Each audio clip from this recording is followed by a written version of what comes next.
Hola mi gente, bienvenidos à la table de Maria. Je suis Maria Sanz et aujourd'hui on va se faire une recette réconfortante pour l'automne, une recette facile. Je suis certaine que vous savez la plupart des ingrédients déjà chez vous. Et c'est une recette inspirée de l'Italie. Oui, c'est une recette italienne, mais que pour moi dit années 80, Venezuela, parce que ma mère me l'a fait, en fait, l'a fait pour ma soeur et pour moi très souvent. Et j'ai envie de la partager avec vous. Donc, c'est une recette italienne. Et pourquoi italienne? Parce que l'Italie est vraiment beaucoup dans mon esprit ces jours-ci, parce qu'on prépare un voyage en Italie en famille l'année prochaine, l'été prochain, au mois de juin. Donc, voilà, j'apprends l'italien avec Duolingo et je regarde beaucoup de recettes sur Internet. J'ai reçu un livre en cadeau aussi d'Elena Faita. Je suis trop contente d'avoir reçu ce livre-là en cadeau. Et en plus, le livre est signé par Elena. Donc, dans les prochaines semaines, vous allez voir, on va se faire des pâtes fraîches parce que je me suis équipée. J'ai acheté la machine, j'ai acheté les séchoirs pour faire les pâtes. Donc, voilà, très excitée. Donc, tout ça pour vous dire qu'aujourd'hui, on s'est fait une recette italienne. Donc, pour commencer, on va se faire un martini que j'ai comme inventé avec des choses que j'avais déjà à la maison parce que je me suis donné un défi de faire cette recette avec des ingrédients que j'avais déjà à la maison. Donc, j'avais un petit restant de limoncello qui traîne dans notre frigo depuis un bon moment. Donc, ça sera une bonne chose parce qu'il va laisser la place à d'autres choses. Et aussi, j'avais de la vodka de chez nous. Donc, oui, même si on fait une recette italienne, j'aime toujours ajouter la petite touche québécoise. Donc, on va se faire une espèce de martini al limoncello à la vodka. Donc, je vais aller avec une once de vodka. Donc, c'est une vodka qui, en principe, ne vient pas de trop loin d'ici. On est... moi, en ce moment, je suis à Villeray. Et donc, c'est une vodka qui a été faite par le restaurant Plaza, sur la Plaza Saint-Hubert, la rue Saint-Hubert, que c'est ma rue préférée de l'histoire. Donc, elle vient de pas trop loin. Ensuite, on va ajouter le limoncello. Donc, je vais faire juste un quart d'once parce que je trouve que le limoncello, il prend beaucoup de place. Donc, juste une touche de limoncello. Il m'en reste encore. On va essayer de les finir tout à l'heure pour qu'ils ne retournent pas dans le frigo. Pour aller donner une touche de fraîcheur, j'ajoute du jus de citron fraîchement pressé. Oh, il est très juteux. Magnifique. Et avec l'autre moitié, je vais faire une tranche que je vais tout simplement déposer dans mon verre à martini avec une ligne rouge qui va chercher le rouge dans mon col roulé. Et à la fin, je vais ajouter une touche de San Pellegrino juste pour alléger le tout et aussi pour que ça soit pétillant. C'est quelque chose de très fun dans un cocktail. Donc, ma partie préférée, shake, shake, shake. Allez, on y va.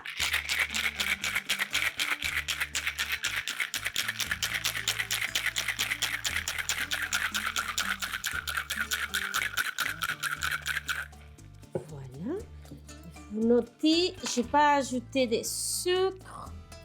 Je n'ai pas ajouté du miel, je n'ai pas ajouté du sirop d'érable parce que le limoncello est déjà sucré. Et je ne veux pas un cocktail trop sucré. Je veux quelque chose de rafraîchissant, de frais. On ajoute une touche de San Pellegrino. Et voilà, salute!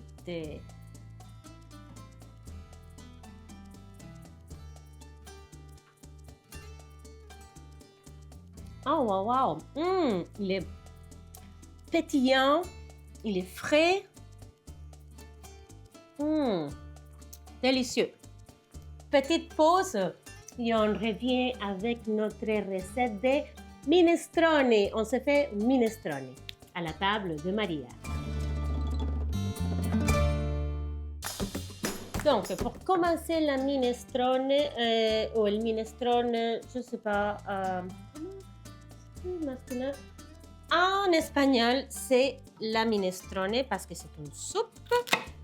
Ça prend la Sainte Trinité commencer. C'est comme l'équivalent de le sofrito que je fais constamment, le sofrito version vénézuélienne. Donc là, on va faire le sofrito version italienne. Donc, c'est du céleri, ça c'est la base. Parce que beaucoup de variations, on peut trouver dépendamment de la région d'Italie. Mais la chose certaine, toujours la base, c'est le céleri, des carottes et des oignons. Ça, c'est la base de tous les minestrone. Donc, on va venir couper nos légumes en petits dés, à peu près de la même grosseur. Donc, des fois, c'est très différent de les soupes, de les hervidos ou sancocho qu'on fait en Amérique du Sud, dans lesquels on va retrouver des plus gros morceaux de légumes. Ici, ils sont coupés tout petits. Et on va les faire ramollir dans une huile d'olive de bonne qualité parce qu'on va le goûter. Donc ici, j'ai une bonne quantité d'huile d'olive que je commence à faire chauffer pour faire revenir les oignons avec le céleri et les carottes. Et ensuite, c'est une soupe qu'on fait par étapes. Et comme vous voyez, j'ai 2 carottes, la moitié d'un oignon, 2 petits céleri. Et ensuite, on va ajouter une zucchini, une patate. Donc, c'est un vide frigo parce que si vous savez, juste un légume de chaque qui vous reste, ben voilà, c'est ça que vous allez mettre dans votre minestrone. Donc, c'est ça la beauté de la... Oui, c'est ça, la beauté de la chose. C'est un vide frigo, mais qui, nutritionnellement parlant, c'est la bombe parce qu'on va trouver beaucoup de légumes. C'est un repas qui est végétarien en principe, donc la plupart, le minestrone original est végétarien, mais dans certaines régions d'Italie, ils vont ajouter, ça soit du bœuf ou du poulet, mais c'est pas comme la recette traditionnelle, à la base, elle est végétarienne. Après ça, vous pouvez ajouter la citrouille, c'est délicieux parce que la citrouille va venir se défaire et donner un petit peu d'épaisseur à la soupe. Donc, dans mes recherches, j'ai trouvé, dans mes recherches et aussi dans mes souvenirs, parce que je vais les faire vraiment plus comme, que l'huile est prête, plus comme la recette de ma mère, je vais ajouter les fèves blanches, les cannellini et des pâtes. Mais dans certaines régions d'Italie, ça soit juste les fèves, juste les pâtes ou les deux, et même du riz. J'aime pas trop mettre le riz parce qu'une fois qu'on la réchauffe, la soupe, s'il en reste, il tend à se défaire. Donc là, je vais mettre mon feu à moyen parce que je ne veux pas brûler les légumes. Je vais les ramollir. Après, on va ajouter de l'ail, mais pas tout de suite parce que sinon, il va brûler et notre soupe sera amère. Donc, qu'est-ce que je vous disais? Ah oui, c'est ça. Je ne mets pas de riz dans la mienne, seulement des pâtes et les fèves noires. Haricots noirs, en fait. Noirs, blancs. Vous pouvez mettre des haricots noirs aussi si vous voulez. J'en ai vu d'autres recettes aussi avec des haricots rouges, avec des lentilles. C'est super bon. Donc, je vais laisser les légumes ramollir tranquillement, à peu près une dizaine de minutes. Donc, je vais prendre une autre pause et on revient avec la suite de notre minestrone. Donc, mes légumes sont ramollis, donc à feu moyen. Je veux pas vraiment une coloration, je veux plus qu'ils viennent aromatiser l'huile d'olive et aussi qu'ils soient un petit peu, comment dire, confits. Donc ici, j'ai 2 belles gousses d'ail qui étaient un cadeau des amis qui ont chalet et ont un petit potager. Ils font pousser de l'ail. Donc voilà. Plus biologique que ça, impossible. Donc, je vais ajouter l'ail pour le réveiller un petit peu. Je vais baisser ma température un petit peu. Et l'ail va venir aromatiser l'huile d'olive. On va ajouter un peu de sel. On va saler à peu près à plusieurs étapes. Mais c'est mieux d'aller plus timidement. Puis après, on peut ajuster le sel. Parce que si on en met trop, ben là, c'est plus difficile à corriger. Ensuite, on va ajouter, vous voyez, je mets comme un légume de chaque. Donc, c'est, si vous le savez déjà à la maison qui traîne là, dans le tiroir, c'est magnifique. Sinon, si achetez juste une de chaque, ben, c'est pas très dispendieux. Et vous allez voir, ça va nourrir beaucoup de personnes à la maison. Voilà, donc une pomme de terre, patate. Boum, on l'ajoute dans notre chaudron que j'adore. Pour moi, c'est ça, il y a des choses qui me font plaisir dans la vie et c'est à chaque fois que je m'achète un nouveau chaudron, une assiette, un verre à vin. Certaines filles préfèrent des chaussures, de sac à main, moi non. Vous me donnez un chaudron à Noël, je suis heureuse. Donc ouais, c'est sûr que je préfère si vous me donnez un Thermomix, là, mais disons que c'est très cher. Donc ici, j'ai une zucchini. Donc on ajoute le zucchini. Si vous en trouvez jaune, vous mettez jaune. Si vous en trouvez vert, vous en mettez vert. Donc, ça sera une soupe super colorée. Je mélange un peu encore. Parce qu'après, on va venir mouiller avec de l'eau. Regardez, ça fait déjà une super quantité. Il nous manque encore les haricots blancs. Il nous manque encore les pâtes. Et à la fin, on va ajouter, vous allez voir là. Là, le céleri, là, ici, cette partie-là est très savoureuse et très nutritive. Donc, on va le mettre, mais je vais venir le couper plus petit parce que c'est plus coriace. Ça prend un petit peu plus de temps à cuire. Mais on va le mettre dans notre soupe, là, parce que j'ai vu que les enfants, et les adultes aussi, là, qu'on mange beaucoup de légumes. Donc, beaucoup de vitamines ici dans notre minestrone. Alors, minestrone, pour l'étymologie. Minestra en italien, c'est soupe. Donc, minestrone, c'est une soupe avec plein de légumes. Mais en fait, ça veut dire comme minestrone, comme servi, comme la soupe servie, quelque chose de la sorte. Je sais que je traduis mal, mais c'est à peu près que ça veut dire. Donc, voilà.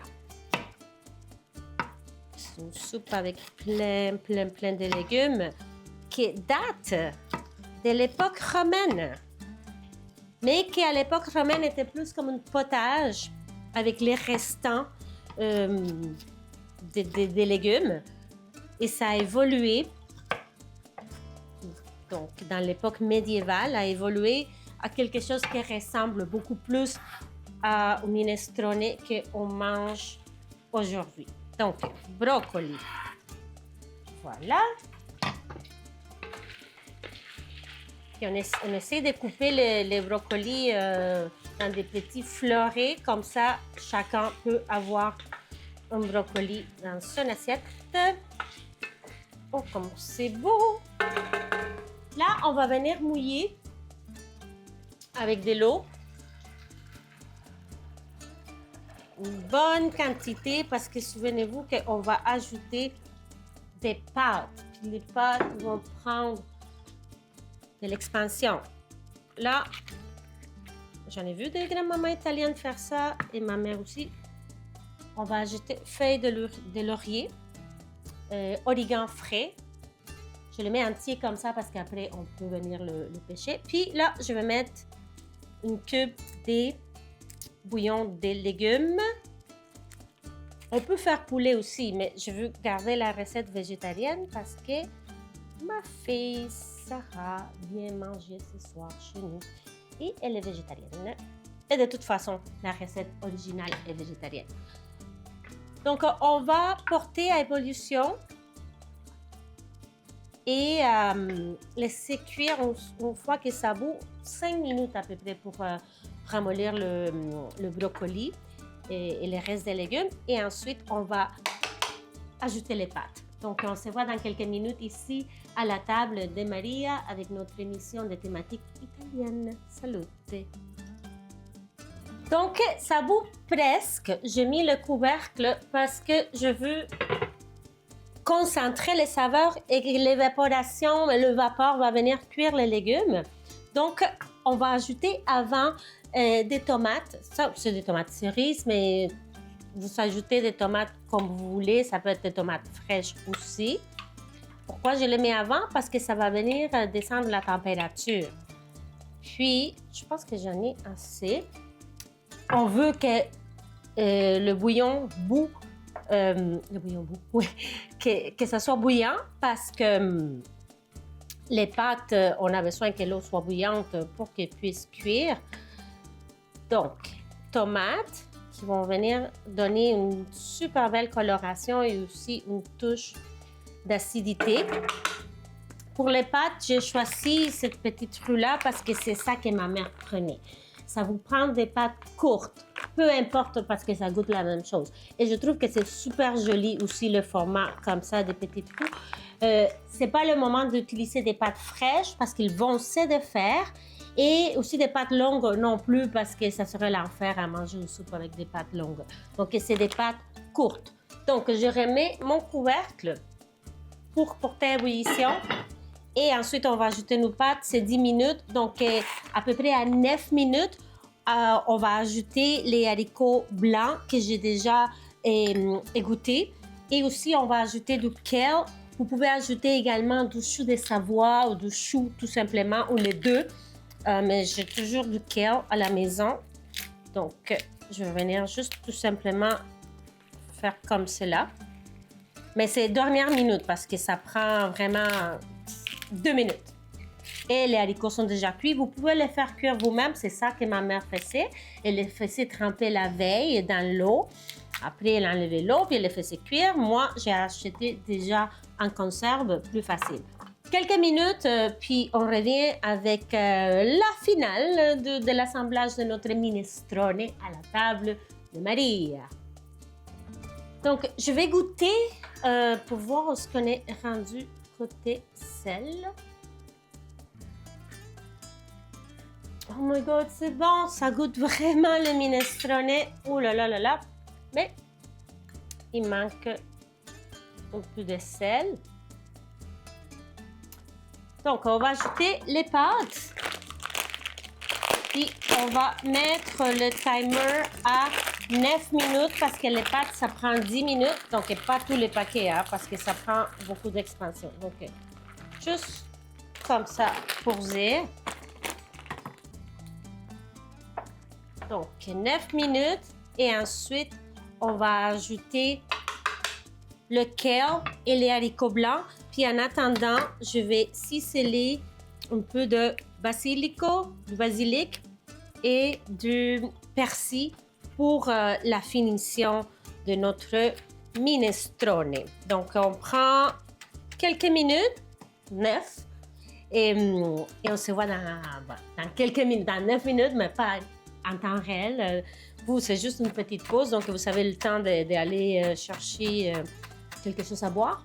Puis, on se voit pour la dégustation de notre minestrone à la table de Maria. Tantôt. Les pâtes sont presque prêtes. J'ajoute mon kale ou chou frisé, qui ça a l'air d'une énorme quantité, mais il va vraiment rapetisser, vous allez voir. Ou vous pouvez ajouter le chou aussi. Moi, personnellement, je préfère le kale. Donc, ça va prendre seulement quelques secondes. Et haricots noirs seulement pour les réchauffer parce qu'ils sont déjà cuits. Parce que je les ai achetés en conserve. Donc, je vais juste mélanger pour que tous ces beaux mondes puissent se rencontrer. Donc, vous voyez, c'est une soupe repas. Avec, oh my God, c'est nutritionnellement parlant, c'est la perfection. Donc, je peux fermer mon rond. Je vais me couper une belle tranche de pain. C'est une parisienne en fait que j'ai acheté au pain dans les voiles. Donc, j'ai la chance d'avoir des super commerces autour. Donc, je vais l'accompagner avec une belle tranche de pain. Voilà. Donc, les pains dans les voiles, ils sont gagnés comme la meilleure baguette de Montréal. Donc, voilà, on va chercher plein d'ingrédients ici. Oh là là, n'est-ce pas magnifique? J'ajoute persil, basilic et très important, ça soit du parmigiano reggiano ou du pecorino romano. Très important. Donc voilà, sur ça, je vous dis salud, buen provecho o buon appetito et hasta la próxima. Besitos. Allez, c'est chaud. Je veux que le fromage fond. Oh là là là là. Allez.